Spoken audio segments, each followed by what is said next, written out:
At ito po yung ating title. Seven. Ano yung biblical na usapan mga kapatid? Pag sinabing 7, ano pong ibig sabihin nan? Pumapasok agad sa isip natin. Ano po? God's number. So, sa mga ilan-ilan, hindi nila alam yan. So, sa Biblia po mga kapatid, no? Gagamitin po natin itong 7. Ito po mga kapatid, pagdating sa Biblia, kaya sinabi ko sa inyo, video teaching ito. Sabi po sa Biblia mga kapatid, 7 is God's number. So, may paliwanag po natin yan. Sabi po dito, in the Bible, in the Bible, 7 is often considered as God's number because it symbolizes perfection, completion, and divine order. So, ito mga kapatid, yung number 7, ito po pala mga kapatid ay nagre-represent mga kapatid sa perfection, completion, and divine order. Tandaan niyo mga kapatid, ilang araw ginawa? 6 na araw at meron pong isang araw na isinama pa rin ng ating Panginoon. So ang tao mga kapatid, tayo po ay nilikha na merong pahinga. Sino dito ang walang pahinga?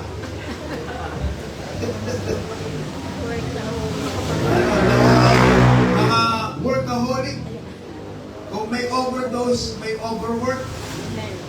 Okay lang si Brother Rodel, nagpasalamat kanina. Nawala yung trabaho niya, sumubra naman yung tulog.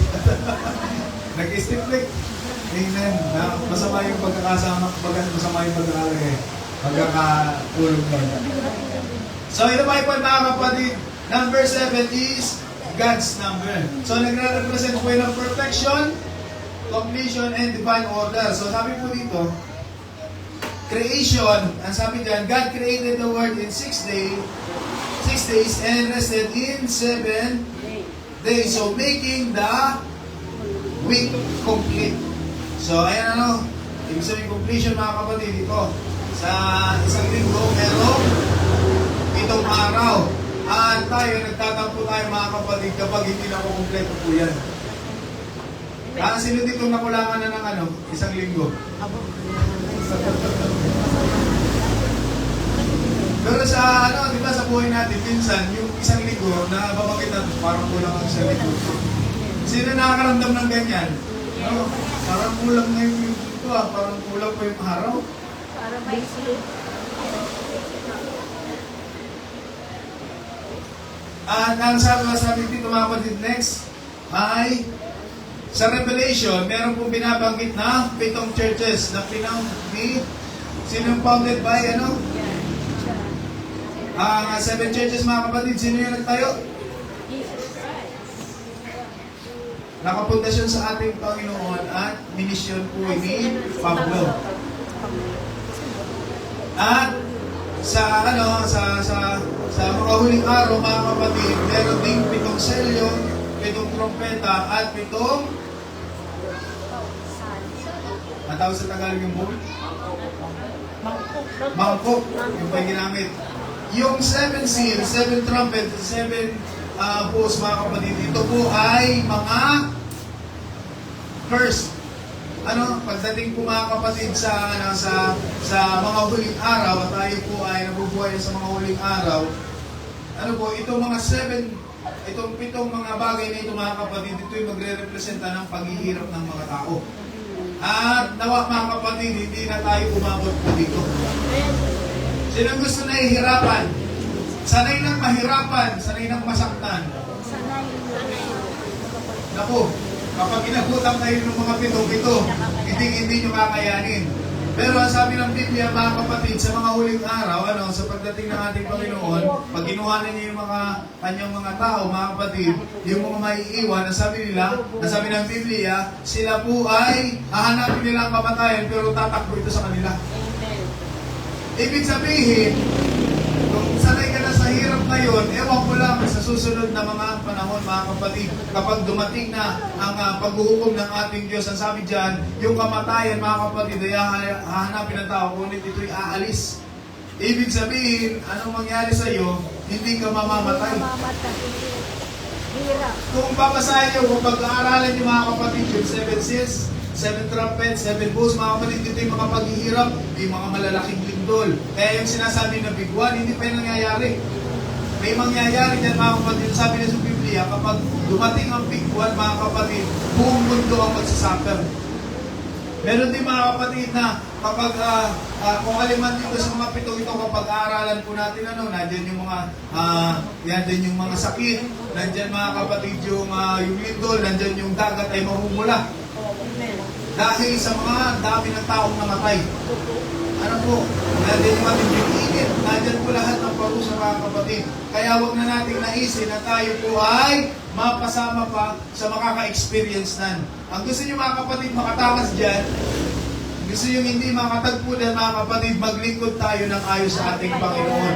Yan lang po yung dapat natin gawin at mararapat natin gawin para hindi tayo dumanas ng mga paghihirap na ito. Alam niyo po mga kapatid na tayo po ay nakadisenyo mga kapatid ng ating Panginoon para hindi maghirap. Alam niyo po ba yun? Kasi no creation mga kapatid, sabi ko nga po sa inyo kanina, create na ng ating Panginoon ang pangangailangan ng tao. Nandun na ang tao mga kapatid, ilalakad-lakad lang, may mga prutas, kakainin nila yon. Nandun yung malakas na katawan po nila. We are perfect mga kapatid, yung mga pangangailangan natin, pinunuhan ng ating Panginoon. Pero bakit po tayo nagkaroon ng paghihirap? Dahil po sa kasalanan. Amen. Kaya kung tayo mga kapatid ay mananatili sa kasalanan, talagang maghihirap po tayo. Amen. So ito, mga ginagamit 7, 7. Yung 7 mga kapatid ginamit. At isa pa, forgiveness. Jesus says, forgive 70 times 7. Sino dito, hindi na kaya magpatawad pag napangalwahan na? Naguguto mo na ako Ginawa mo na sa akin yan, tapos gagawin mo ngayon. Pero merong mga taong mahaba yung PC nila. Kahit alam nilang sila yung pinagluloko. Kahit sila yung niluloko na mga kapatid, sige pa rin ang sige. Dyan, maging matalino po tayo. Huwag mong ipangalanda kung Kristiyano ka, pagbigyan mo ng pagbigyan. Depende po yan. Sayang yung discerning spirit kung hindi gagamitin. Pag alam mo, ikasisira na ng pananampalataya, abay, tigil-tigil Amen. Kapag alam mong isa sa alam-alam na yung pananampalataya, abay, mag-isip ka rin. Meron kang katalinuhan, wisdom na binigay sa atin ng ating Panginoon. Ibang, po ito, sa ibang pagpapatawad po ito. Kaya sabi dyan mga kapatid, ganyan po yung ginawa sa atin ng ating Panginoon. Diba? Kaya sabi ng Romans mga kapatid, nung tayo ay makasalanan pa, namatay siya para sa atin. Ganyan po yung ginawa ng ating Panginoon. Wala naman tayong ginawang tama nun Sabi nga ni Brother Darwin, wala naman ginawang tama, gagawa pa ng mali. Ganyan tayo sa ating Panginoon. Wala na nga tayong nagawang tama sa harapan ng ating Panginoon, gumagawa pa tayo ng mali. Sino nga binagong ganyan noon? Para kakaunti lang yung may lakas na loob. Ganyan tayo, lahat tayo mga kapatid, may portion ng buhay po natin na wala na nga tayong magawang tama sa harapan ng ating Panginoon, gumagawa pa tayo ng mali. Maging hanggang ngayon siguro may ganyan pa rin tayong attitude. May ganyan pa rin tayong pagkatao, mga kapatid, na alam natin tama. Sinasabi ni Pastor Rodel nung nakaraan, hindi na nga umatid, nagdamay pa. Diba? Gumawa na nga ng mali, nagdamay pa ng mali. Yun yung sa Romans chapter 1 mga kapatid. Yung mga tao nun, makasalanan sila, hindi sila nakukontento na sila lang yung natutuwa. Nandadamay pa sila. Sino dito mga kapatid yung dating BI? Ano ba yung sabihin ng BI? Mga bad influence. Wala namang good, pinag pa. Amen. Dati mga influensya natin mga kapatid, ay grabe. Puro kalukuhan, kaya-kaya nating sabayan lahat. Kaya minsan may mga nagsasabi dyan, pag may mga, alam natin yung mga grupo sa atin, sa grupo, Sino Talaga marami ditong kagrupo. Ibig sabihin mga circle of friends. Sa circle of friends natin, talagang merong loko-lokong isa. Hindi yan mawawala. May ano talaga meron talagang sutil. May sutil talaga sa isang grupo mga kapatid. Pero tayo mga kapatid, kung hindi tayo magbabantay, mas lalo na kung ang grupo natin, circle of friends natin, karamihan ay hindi mananampalataya, kailangan natin mag-stand out. Kailangan natin mga kapatid, ipakita natin ang ating liwanag, ipakita natin ang kapangyarihan ng ating Panginoon. Dahil kung itatago mo yan, i-influensyahan ka na. Tama po ba? I-influensyahan po tayo ng mga kapatid. Kung tayo mga kapatid ay sa grupo natin, tayo na lang yung mananampalataya at tayo walang influensya, mahihirapan kang ipaglaban ang pananampalataya. Yes.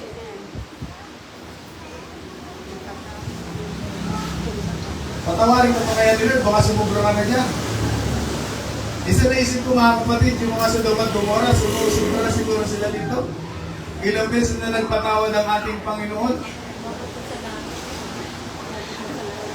Bagamat ang ating Panginoon ay malalim ang kanyang ang kanyang grasya, mga kapatid, pero may hangganan din.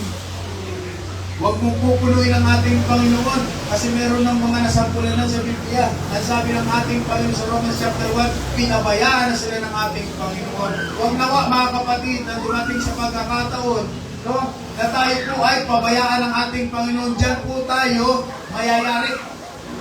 Mahihirapan po tayo dyan kapag tayo ay pinabayaan na ng ating Panginoon. Alam niyo mga kapatid, meron ng dalawang kapangyarihan na pwedeng tumatol sa atin. Ang kapangyarihan ng ating Panginoon at ang kapangyarihan ng kaaway. Sino mga kapatid, kanino po kayo magpapakontrol? Sa ating Panginoon o sa kaaway? Parang walang nasagot. Parang nag-iisip pa kayo. Parang malalim yata yung sinabi ko kung kanino kayo magpapakontrol. Amen? Tayong lahat mga kapatid, ginugusto natin na tayo ay kontrolin ng ating Panginoon kasi alam natin sa gagaganda tayo. Pero yung katawan natin, yung pag-iisip natin, yung puso natin mga kapatid, ang gusto po nito, yung nasa ng laman, ang mag-control mga kapatid ay ang kaaway. Hindi safe ang nasa loob ng church. Kahit mga nasa loob ng church, mga kapatid, hindi safe sa ganyang mga bagay. Kasi dito mga kapatid sa church, kaya tayo laging umaattend ng church, umaattend ng mga gawain. Kasi nga mga kapatid, meron tayong sinusupil. Yan po yung ating laman. At kung hindi po tayo magpapapuspos sa presensya ng ating Panginoon, hindi po natin yan masusupil. Kahit lumaki, di ba, nabagit ko po sa inyo dati, no? Iba po yung lumaki sa church at lumago sa church. Tanda ko ba yan? Saan po yata yan? Doon pa sa Sampaloc. Na-discuss ko rin yan sa ibang mga kapatid. Iba po yung lumaki sa church at lumago sa church. Marami pong mga mananampalataya since birth lumaki sila sa church pero hindi sila lumago. Magkaiba po yan. No? Hindi ibig sabihin mga kapatid na lumaki ka sa church, mas okay ka. Meron mga kapatid, meron pang mga bagong mananampalataya na mas mabilis lumago kaysa sa mga damihan. Kaya mag-ingat po tayo mga kapatid, huwag tayo papakampante. Hindi ibig sabihin matagal na tayo sa UPC, ay okay na tayo. Hindi ibig sabihin na matagal na tayo sa pananampalataya, ay okay na tayo. Ang kailangan po natin ay hindi pagtagal, ang kailangan po natin ay paglago. Amen? Intindihin po natin yan. Ipanalangin natin sa ating Panginoon, ayaw pong tumagal na hindi lumalago. Ano mga tawag nila ganyan? Banso? Bonsai. Bonsai. Sa halaman bonsai. Bonsai. Ano yung bonsai mga kapatid? Malalaking halaman talaga yan. Pero pinipigilan nung laging tinitrim yan. Kaya nangyayari, bagamat maganda, pansot pa rin. Kaya bonsai. Sa pananampalataya mga kapatid, pero may mga bonsai dito. Pinipigilan yung paglago. Nakita na kayo kung paano mag-process ng bonsai? Kapamanood ko lang nung nakaraan yan eh. Tinitrim yan, laging ginugupitan yan. Hanggang sa tumaba lang ng tumaba yung puno, pero hindi siya lumalaki. Kasi 3 months. Isang araw lang. Tayo minsan, ganyan tayo mga kapatid. Ilalago na natin, tumitigil tayo. Yes. Nababansot tuloy tayo. Aray ko. Sa pananampalataya, huwag magalit sa akin yung ano. Pangalanan niyo naman. Ano? Ay, ko lang sa alaga, kaya hindi na namakit. Tulad si Mel. Sa pananampalataya ng mga kapatid, huwag tayong maging bonsai. Amen. Kasi ang ginamit mga kapatid ng Biblia, yung mustard seed. Isang malaking puno yan mga kapatid. Kapag tayo alam na natin, nagagamitin na tayo ng ating Panginoon, ipagamit na natin ang sarili natin sa ating Panginoon para hindi tayo makat mga kapatid. Tayo ay tumagal lang pero hindi lumago. Kailangan po natin ipagamit ang sarili natin sa ating Panginoon. Hallelujah. Para lumago po tayo. Amen. Hallelujah. So, si Job, mga kapatid, kukunin natin yung verse po dito. Isang magandang bagay, mga kapatid. Sabi dyan, ililigtas ka niya mula sa 6 na kaguluhan, sa 7 ay walang kasamaang gagalaw sa iyo. Ano ito? Butong. Parang nirest niya, no? Parang ano siya? Tagalog sa English sa butong. Brittles. Parang brittles.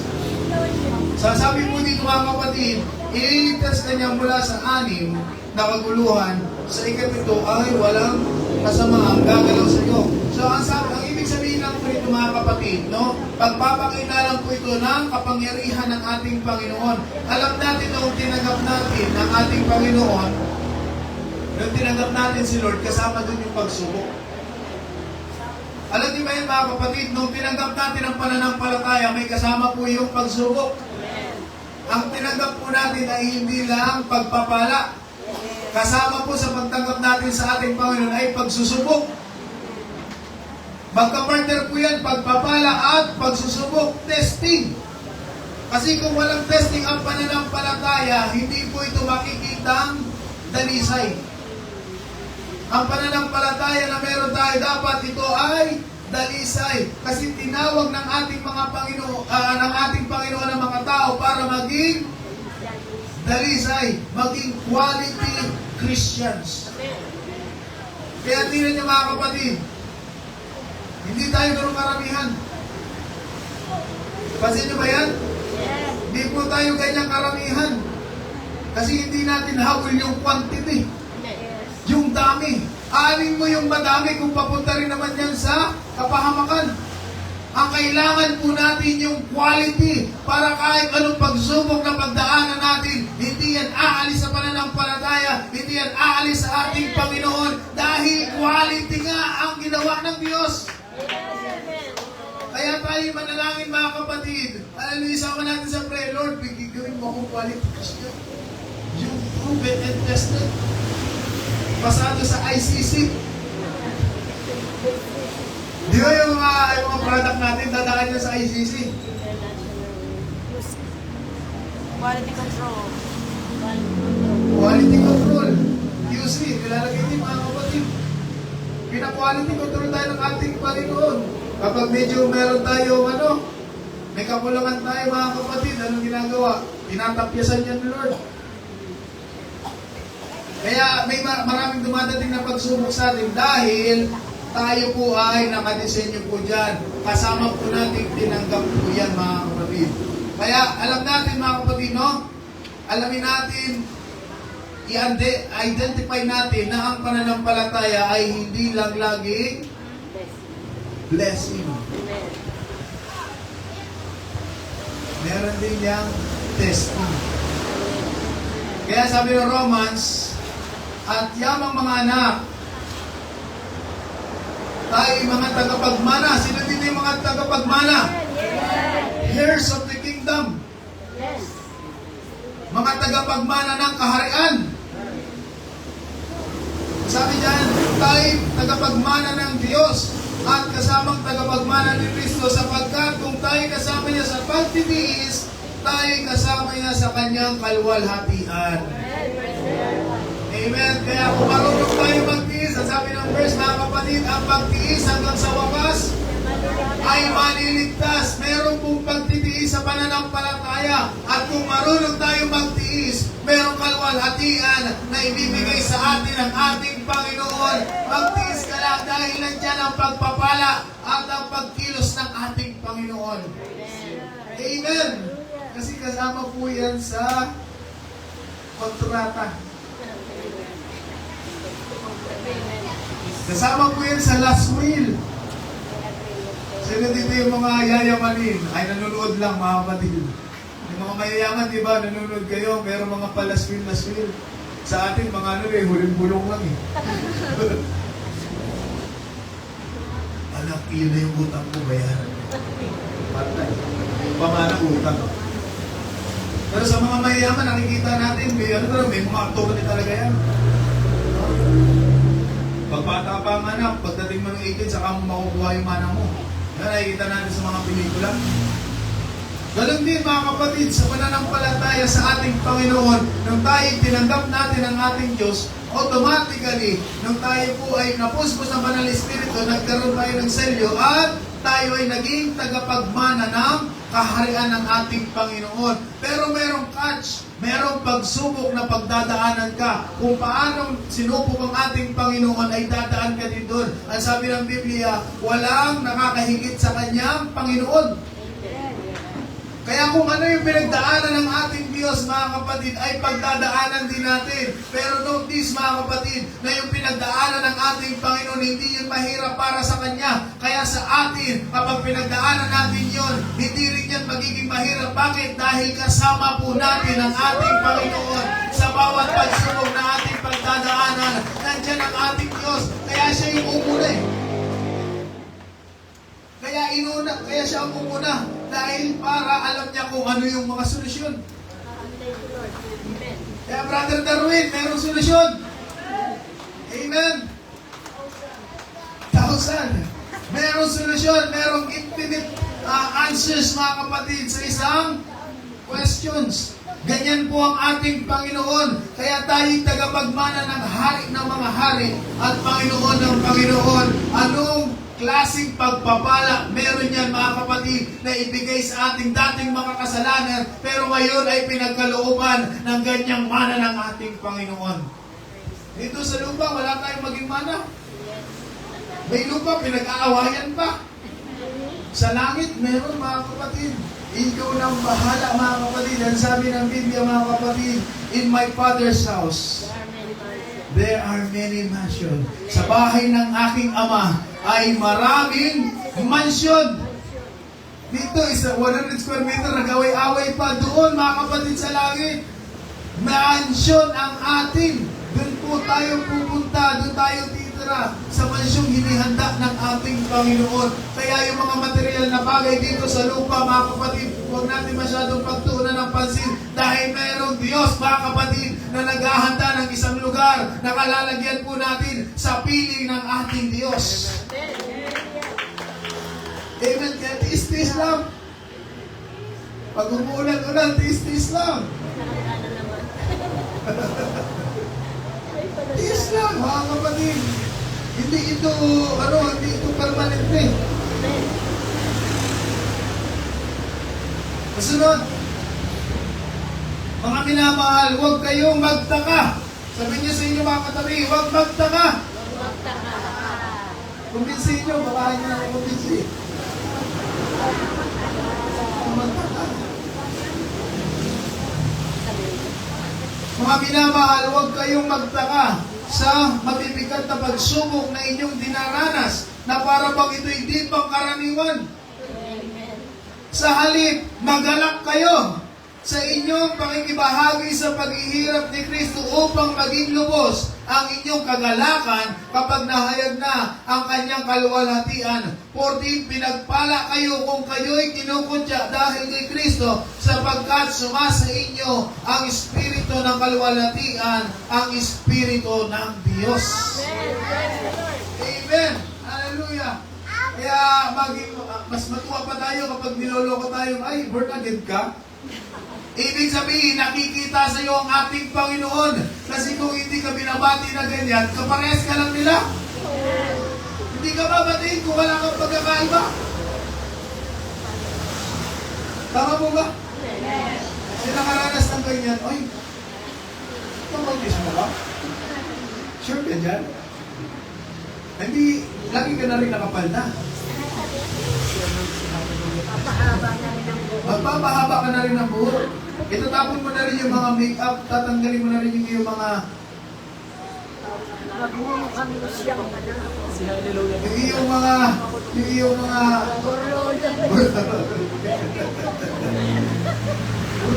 magiging manang ka na. siyang Paano yan? Hindi ka na magiging ka-vibes namin. Hindi ka na namin makakasama sa inuman. Wala nang makikikanta. Wala nang mag-aagaw ng mic. Sa video eh. Paano yan? Magiging malungkot na ang buhay mo kasi born again ka na. Sinong nasabihan ng ganyan mga kapatid?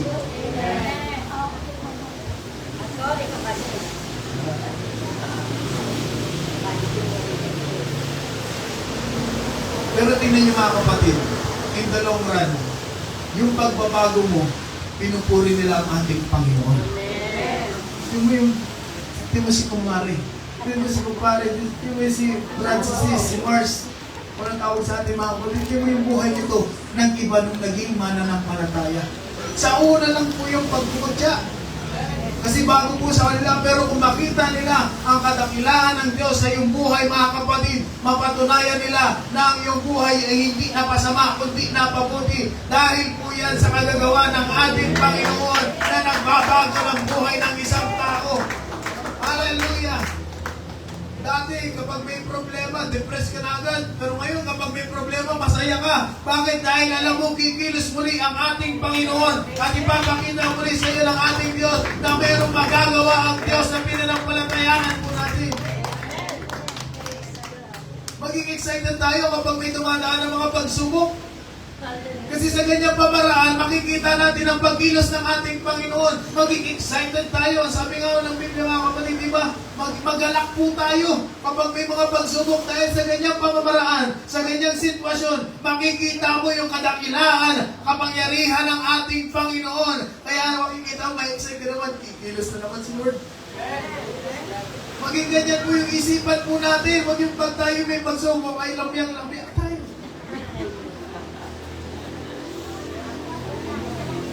Sabi ng mga panalita, pinagsaklo ba ng langit at lupa? Huwag tayong ganyan, mga kapatid. Alam niyo kung ganyan ang itsura natin, tuwa sa atin yung kaaway. Bumapalakpak yan. Bakit ka naman ang mukha nito? Nasuwa na naman ang mukha, oh. Natutuwa ang kaaway. Kaya ang gagawin ng kaaway, masisipagan pa niya. Oh, bigyan pa natin ng pagsubok yan. Subukin pa natin yan. Kasi wala pa lang wala namang, hindi naman natawag sa Diyos. Pero yung isang tunay naman na ng palataya, mga kapatid, anumang klase ng pagsubok, maliit man yan o malaki, kapag sinubok ng kaaway, mga kapatid, sinubok ng ating Panginoon, nakatayo pa rin yan, nagpupuri pa rin yan sa ating Panginoon, nagpapasalamat pa rin yan sa ating Diyos, hallelujah, mabuti o masama ang sitwasyon, marunong pa rin magpuri sa ating Panginoon, hallelujah, dinadakila pa rin ang ating Panginoon, dahil alam natin mga kapatid, sa gitna ng pagsubok, nandyan ang pag-rescue ng ating Panginoon. Hallelujah, siya yung kapayapaan sa gitna ng bagyo. Yan ang ating Panginoon, mga kapatid. Di ba nung dinaanan ng ulos yung mga lingkod ng ating Panginoon, mga alagad, sila nagkakagulo, sila tulog. Tama?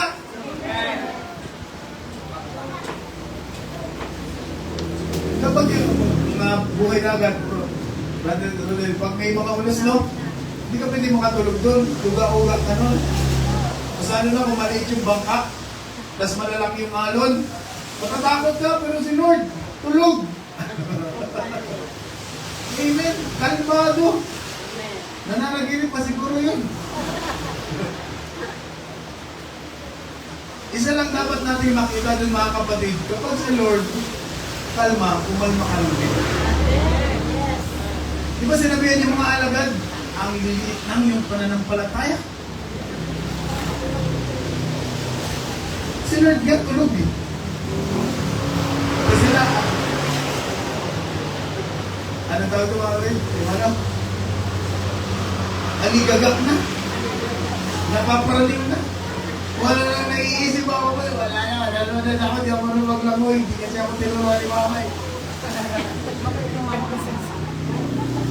Kasalanan nito ni mama. Di ako tinuruan maglangoy. Wala na.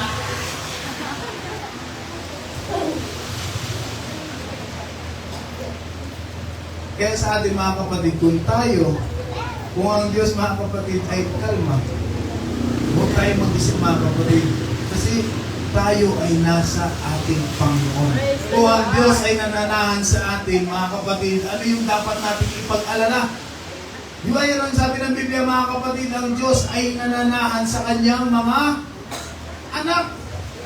Kaya kung nasa atin ang ating Panginoon, walang problemang mahirap. Dahil kikilos at kikilos ang ating Panginoon sa mga panahon hindi mo inaakalang nandyan pala ang kasagutan ng ating Panginoon. Ipapakita sa iyo ng ating Diyos na nandito ako anak. Huwag kang magkalap. Ang sabi ng Biblia, be still and know that I am God. Manatili lang po tayo. Masyado kasi tayo natatakot sa mga hampas ng panahon eh. Hampas ng hangin, hampas ng sitwasyon. Takot na takot tayo. Pero kung tayo mga kapatid, hallelujah, kalmahin natin. Sabi nga, kalamayin natin yung ating pagkain pa rin. Ayusin natin. Albat tayo.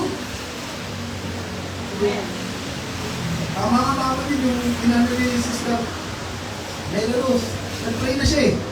Gumawa na siya. Uy, tayo ko na yung pagawa ng ating Panginoon. Huwag mo nang pilitin na sarili mo. Kung ikaw'y walang magawa, hayaan mo ang ating Panginoon na gumawa. Sa iyo, parte mo, nagawa ko na kaya Lord. Nagawa ko na yung parte mo. Hihintayin ko yung sa'yo, Panginoon. I-excite mo ako, Lord.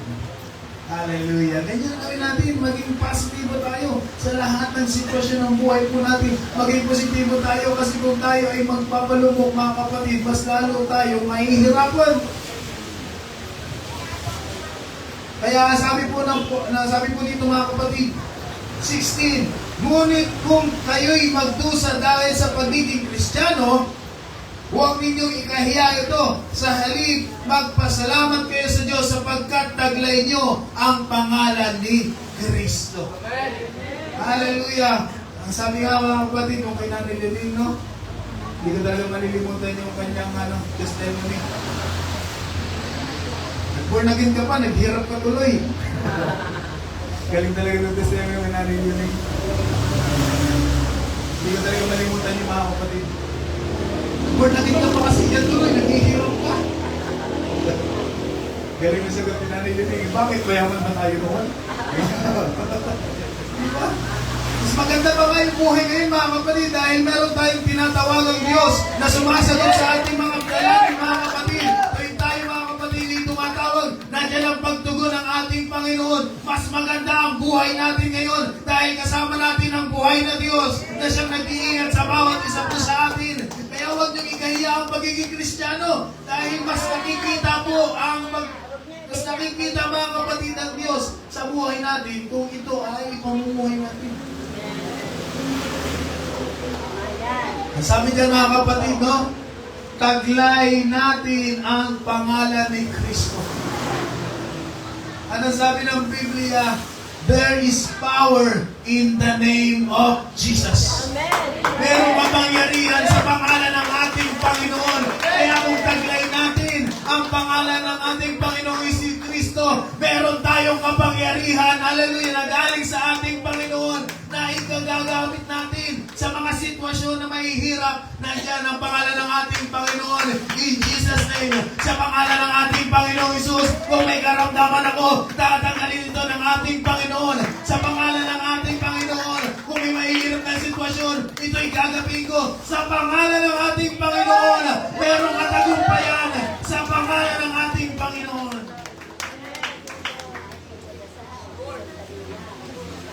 Kaya walang mahirap na bagay. Walang malaking sitwasyon Dahil may kapangyarihang taglay. Hallelujah, ang pangalan ng ating Panginoon. Hallelujah. May napapansin kayo mga kapatid, may mga sa Facebook, yung pangalan nila, nilalagyan na lang ng Jesus sa huli. May nakikita kayo na? Taglay natin ang pangalan ng ating Panginoon eh. He is our Emmanuel. Kasama natin ang ating Diyos. Hallelujah, nandiyan natin siya mga kapatid. Kaya kung taglay natin, hindi natin ikahiya ang ating Panginoon, makikita ang kapangyarihan ng Diyos sa ating buhay. Amen. Kaya yung pagsubok, bagaman hindi tayo exempted, may kapangyarihan tayo. Yes, hallelujah. Hallelujah. Kaya God didn't promise a life without problems. Amen. Hindi na nga mo ang ating Panginoon kapag tinanggap mo Diyos sa buhay mo, wala ka ng problema. Minsan nga, mas bumibigat yung problema. Sino nakaranas ng mga kapatid? Medyo nagduda kayo eh. Kung naging Kristyano, parang mas lalo humirap yung buhay ko. Hindi ko po itatago itong mga ganitong sitwasyon kasi nangyayari talaga to. Doon tayo sa totoo. Amen. Amen? Kaya minsan nagdududa tayo eh. Tama ba itong pananampalatayang ito? Buhay pa talaga ang Panginoon. Siya nakaranas ng ganyan. Nung naging Kristiyano sila, parang doon lang mas naging mahirap.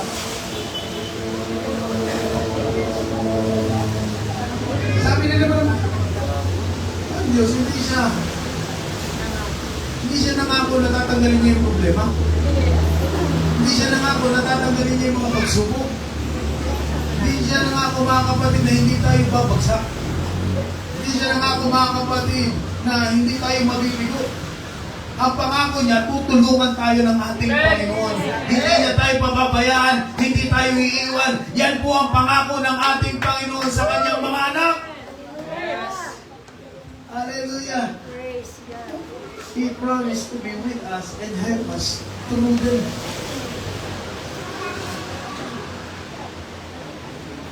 Kaya sa ating mga kapatid, lamang tayo sa iba. Amen. Sabihin sa inyo mga kapatid, lamang tayo sa iba. Amen. Meron Diyos na tumutulong sa atin. Kahit mahirap ang mga sitwasyon, kahit may mga pagsubok, meron Diyos na sumasama sa atin. Meron Diyos na yumayakap sa atin. Yan ang lamang ng mga taong puspos ng banal na Espiritu ng ating Panginoon. Sila'y pinapanahanan ng Diyos na buhay na may kapangyarihan na gumawa ng mga imposibleng bagay. Hallelujah! Di ba? Yan yung lamang natin. Kaya kahit anong pagsubok, taas noo. Kahit malamad. Taas noo pa rin mga kapatid.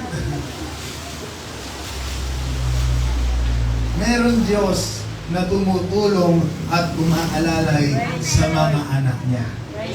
Salamat sa ating Panginoon. Kaya sabi ng Diyos mga kapatid, ulitin natin, ililigtas ka niya mula sa anim na kaguluhan. Bibigyan natin ito ng mas malalim pang pakahulugan mga kapatid. Buhay naman ang salita ng ating Panginoon. Alin mga kapatid, yung anim, yung 6, pag tinignan mo sa Biblia mga kapatid, ang 6, ito po ay man's number. Ito po ay numero ng tao. Kaya alam niyo mga kapatid, yung Trinity, delikado yan. Di ba persona? Person, tao. Ilang persona? Ama, anak, espiritu. Tawag sa kanila ay persona. Ang number ng tao ay 6. 666. Amen. Kaya salamat na lang, doon tayo sa 7. Yes. Amen. Tama yung pananampalataya natin mga kapatid. Hindi tayo sa tao na nampalataya. Sa tunay na Diyos tayo na nampalataya mga kapatid. Hallelujah. Pasalamat tayo sa Diyos mga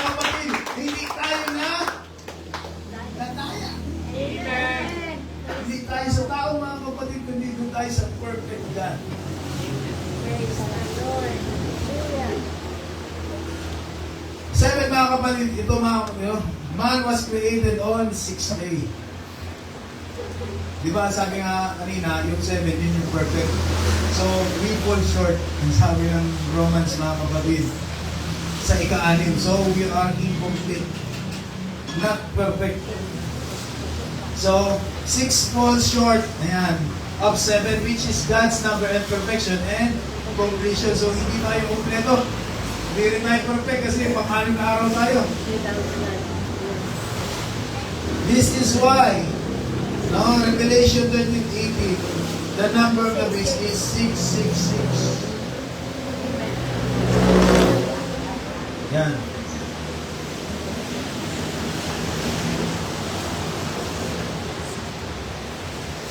It's the ultimate, sabi yan,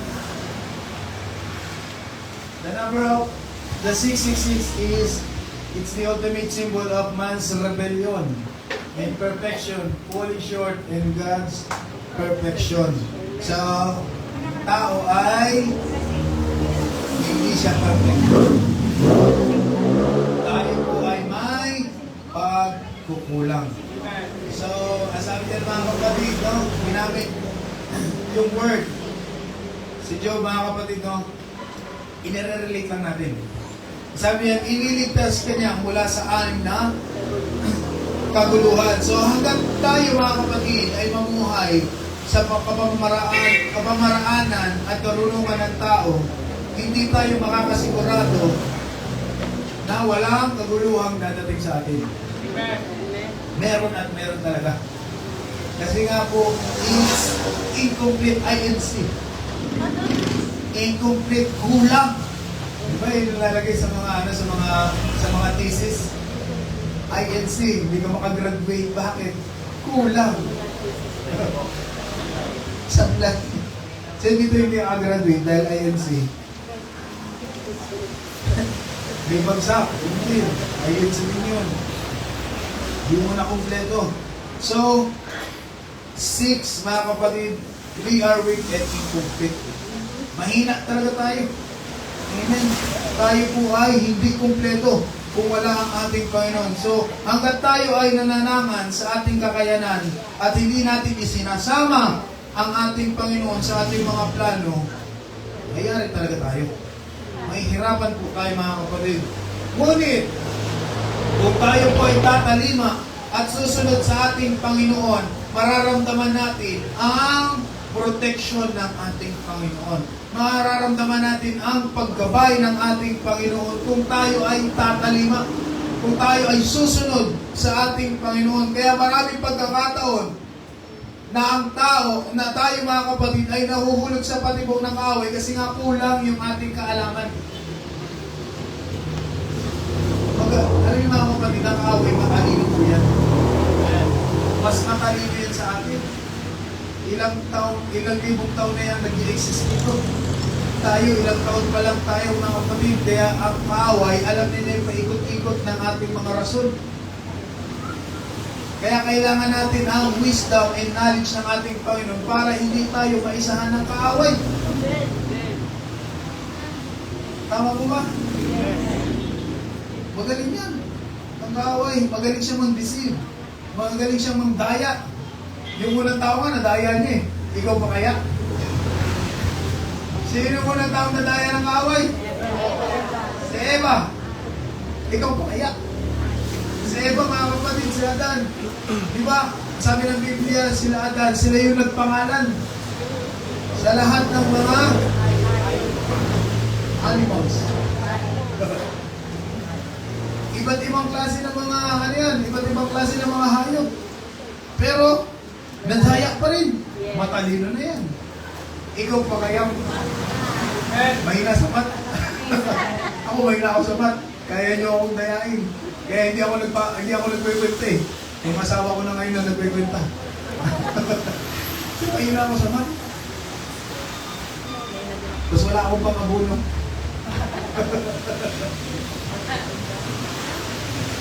Kaya tayo mga kapatid, hanggang tayo ay mananangan sa ating kakayanan, at hindi natin isasama ang ating Panginoon, at kung hindi tayo tatalim at susunod sa ating Panginoon, wala talaga yung buhay po natin. Mahihirapan at mahihirapan po tayo. At yung mga patibong ng kaaway, madali po tayo mahulog dyan kung hindi tayo magsasubmit ng ating mga desisyon sa ating Panginoon. Mahuhulog at mahuhulog po tayo dyan. Ngunit kung tayo mga kapatid ay babalik sa ating Panginoon, alam mga kapatid, yung buhay po natin noon, no? Yung buhay po natin noon, tayo po ay nahulog na sa kasalanan. Kaya meron pong mga mananampalataya na struggles pa rin nila yung kanilang buhay noon. Yung past, yung kanilang nakaraan, yun po ay struggle pa rin nila. Bakit? Dahil dun sila nahulog. Illustration natin para yung balon. Masyado nang malalim yung balon ating kinahulugan. Kaya minsan, ang hirap ng umangon, ang hirap ng umalis sa ating nakaraan. Ganyan po yung buhay po natin. Hindi ko alam kung gaano kalalim na balon ang ating kinahulugan bago tayo maging mananampalataya. Pero may pagkakataon ng buhay natin na parang nandyan pa rin tayo. Minsan nga, binubulto tayo na. Dinadalaw-dalaw tayo ng mga ganyang bagay natin, yung ating nakaraan. Tama po ba? Amen. Buti na, Brother Darwin, no? Kahit anong hakit sa'yo eh.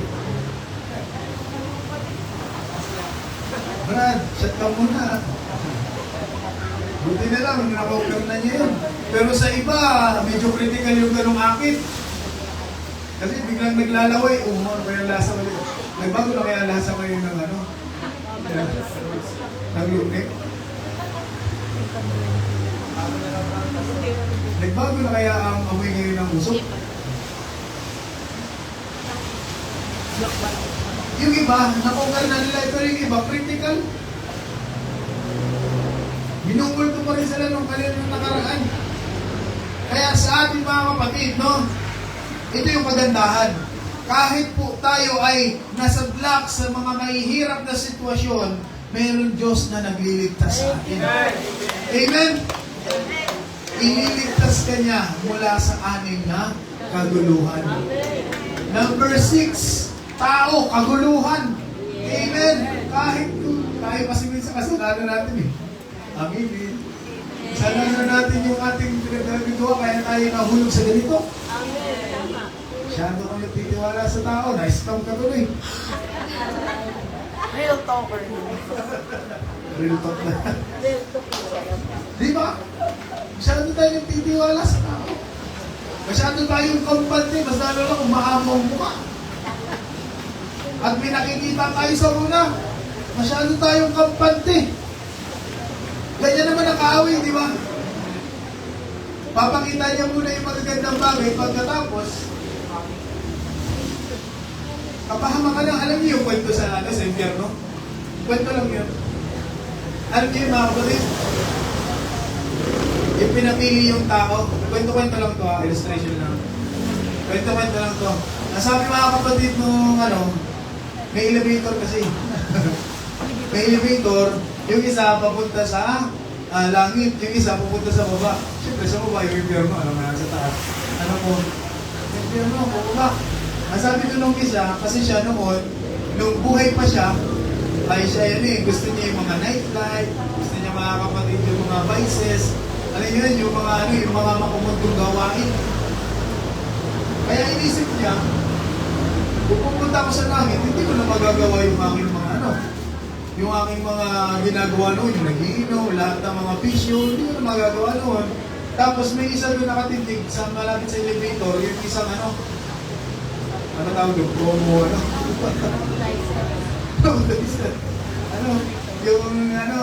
tawag doon? Sa yung mga, nasa unahan, yung mga front, yung mga tawag dyan eh. Yung mga agent ba yun?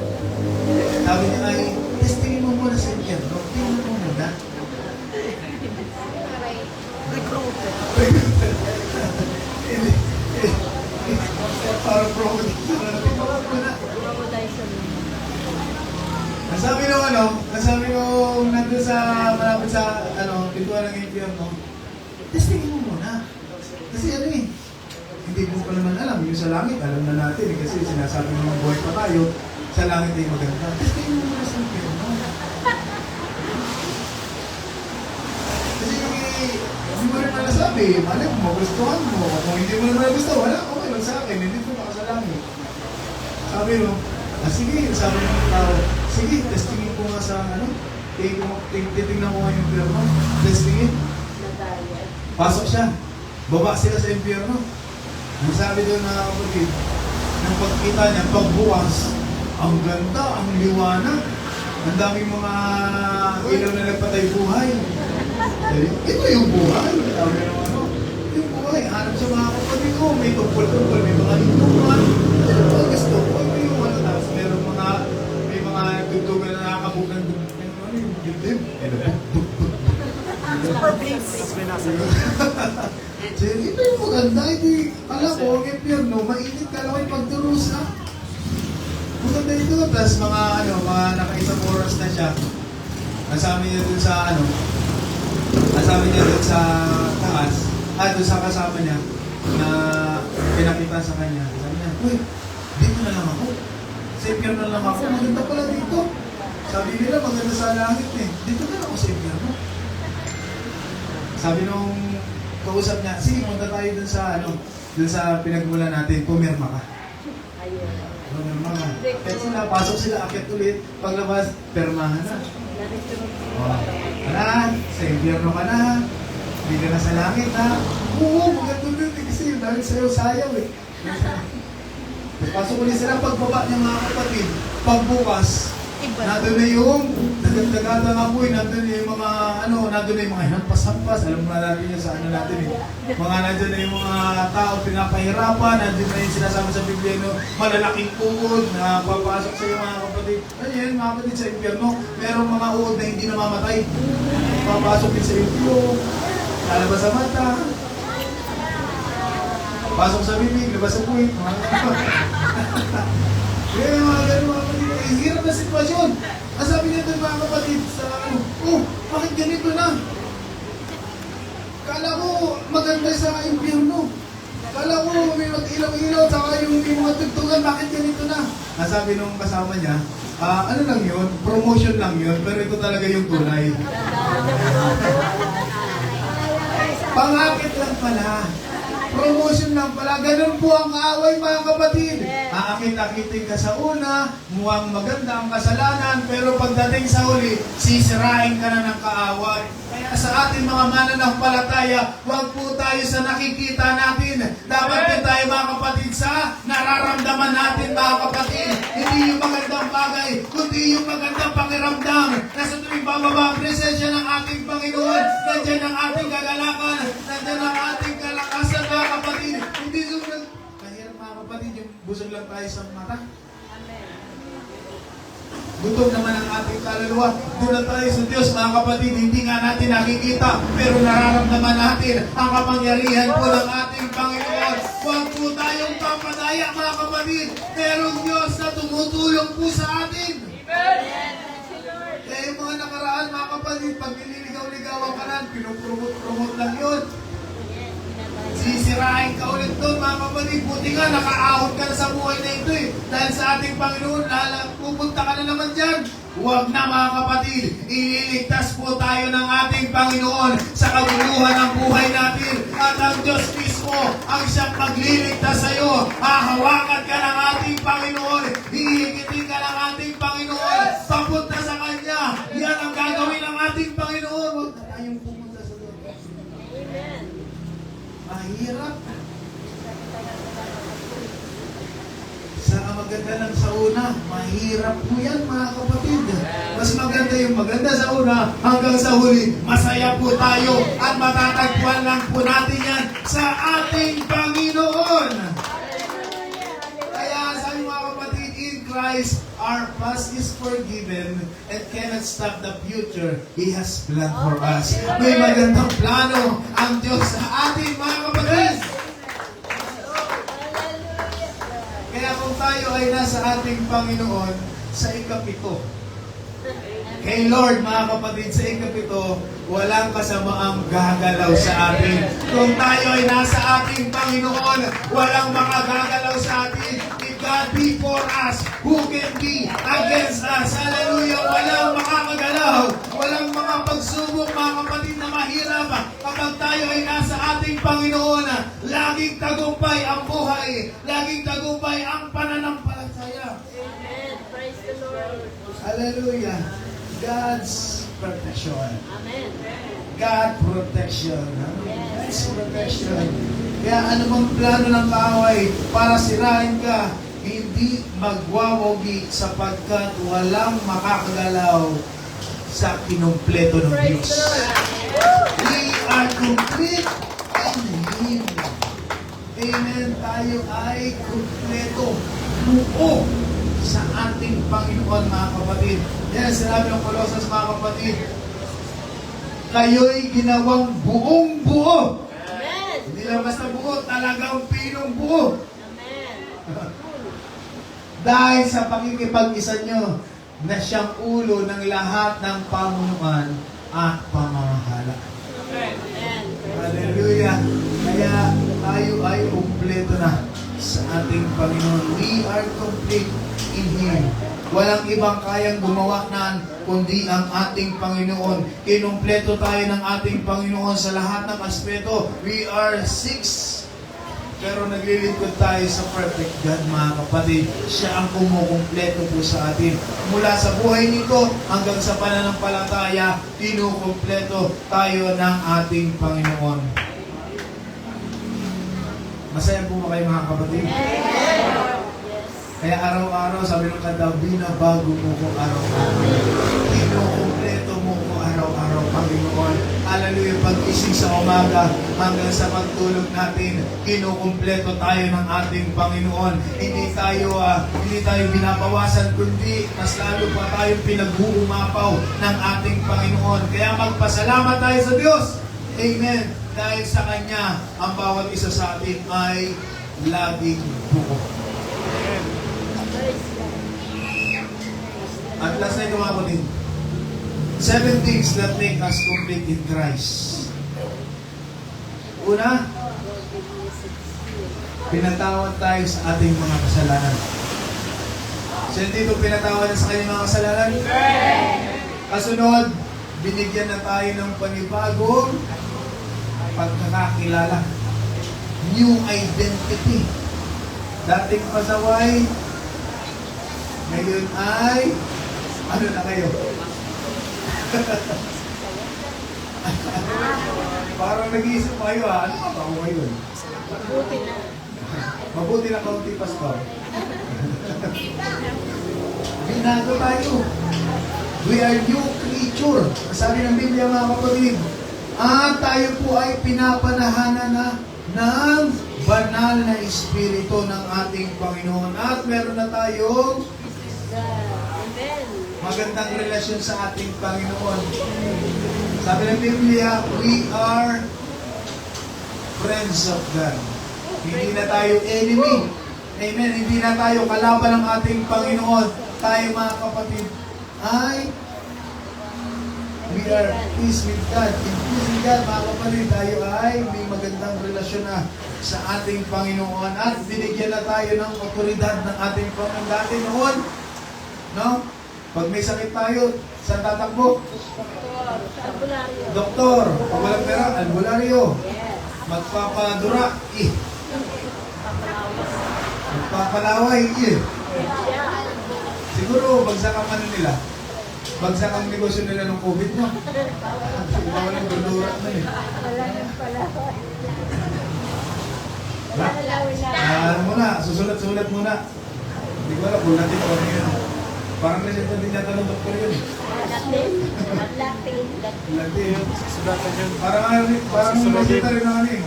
Guri-guri na sa Ang guri-guri, baka nababasa yun sa ano? Sulat nun yun. Nababasa sa pharmacy. Guri-guri na. Pag ganun ka ano, para paracetamol 3 times a day. Balikan nila. Tapos, nila. Lalo tumalasay. Mas lalong lumala, nahawa, na rabies. Hindi na mga kapatid. Ngayon, meron na tayong authority na sawayin mga kapatid ang karamdaman. Meron na tayong kapangyarihan mga kapatid na sawayin ang mga bagay mga kapatid na hindi kagaganda sa atin. Hallelujah, kapag tayo may karamdaman, kaya na natin ipanalangin, Lord, tanggalin mo itong karamdaman ito. Lord, hindi ito dapat manahan sa akin. Lord, palakasin mo ako, pagalingin mo ako. Meron na tayong kanyang kapangyarihan. Dahil nasa atin ang banal na Espiritu ng ating Panginoon. Kapag meron kong nararamdamang hindi maganda, Lord, tanggalin mo itong nasa nararamdaman ko. Lord, gusto ko magkaroon ng kagalakan. Ayoko ng ganitong pakiramdam. Kaya nating sawayin yan, mga kapatid. Hallelujah. Kapag tayo ay natatakot na sa mga problema, Lord, tanggalin mo itong takot dito. Palitan mo ito ng katapangan at kagalakan para maipakita ko sa kaway na hindi ako takot. Amen. Hindi tayo takot, mga kapatid. Hindi tayo binignan ng espiritu ng pagkatakot. At sabi diyan, mga kapatid, meron tayong pag-asa sa hinaharap. Kaya ang mga pagdurusang pinagdaraanan natin ngayon ay walang, sabi doon mga kapatid, sa Romans, mga kapatid, walang papatay sa darating na kalwalatian sa hinaharap, mga kapatid. Kaya mga pagtitiis natin ngayon, mga kapatid, magkakaroon niya ng magandang resulta. Magkakaroon ng pagpapala. Iluluwalhati tayo ng ating Panginoon sa kanyang pangalan. Amen. At ang kagandahan sa lahat, nararamdaman natin ang pag-ibig ng ating Panginoon. Unfailing love. Hallelujah. Pag-ibig na hindi nagmamaliw. Hallelujah. Hindi tayo makakaranas na sa tao. Sa tao, pag nagagawan mo ng asawa, may manunumbat yan. Pero ito, unfailing love. Sabi ng bata, unfailing love, His love is forever. Ang pag-ibig ng ating Panginoon ay pangwalang hanggan. Amen. Siniliti yung mga kinumpleto na ng ating Panginoon. Pinoon ng ating Diyos. Magpasalamat tayo sa ating Panginoon. We are complete in Him. Hallelujah. Kaya sa ating pananampalataya, huwag tayong titigil. Merong Diyos na nagmamahal po sa atin. Purihin natin ang ating Panginoon. Praise the Lord. Hallelujah. Panginoong Isus, salamat God. Hallelujah sa iyong mensahe, Panginoong Isus. Tunay nga God, hallelujah, na kami po, Panginoon, ay mahihina. Kami ay kulang, Panginoon. Pero salamat God, hallelujah. Sa lahat ng aming pagkukulang, Ikaw ang kumumpleto nito, Panginoong Isus. Ikaw ang bumuo sa lahat ng aming kulang, Panginoon. Kaya God, hallelujah, patuloy po kami dumadalangin, God.